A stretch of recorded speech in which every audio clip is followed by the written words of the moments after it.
የ10 አመት መተትና ኢሳያስ ተምራት ታውቀዋለህ? ዘፋኝ ሰላም እንዴት ናችሁ? አዲ ይባላለሁ። አንድ ጥያቄ ልጠይቃችሁ።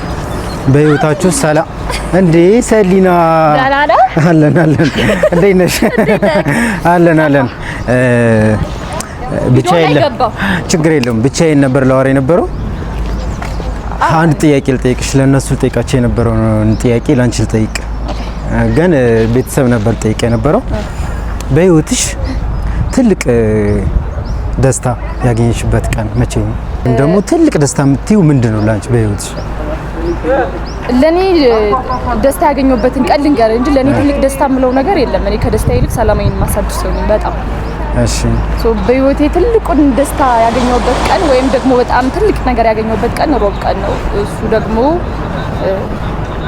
ጸበል ሂጄ አጋንቱ ጮሆ ወጣል። ማለቴ ጸበል በአንድ ቀን ነው ሙሉ ለሙሉ ደህና ይሆንሽው? እንዴት መሰለ የሚገርምህ ኪዳነ ምህረት ቀን ነበረችና ኢሳያስ ተምራት ታውቀዋለህ? ዘፋኝ እሱ ነው የወሰደኝ። በዚህ አጋጣሚ በጣም ነው የማመሰግነው። ወደ ቃጽላ ማርያም ይዞኝ ወሰደኝና እንደዚህ ጥፍሬ አይላሽ ምናምን እንዳለ ነው ያስገቡኝ። ከዛ ጮሆ ወጣልኝ። በጸበል ተጠምቄ ከዛ ቅባ ቅዱስ ምናምን ሲደረግልኝ ወጣ። የ10 አመት መተትና ገርግራ ይነጥላል ወጡ ማለት ፈጣጣው። እንኳን ደስ አለሽ።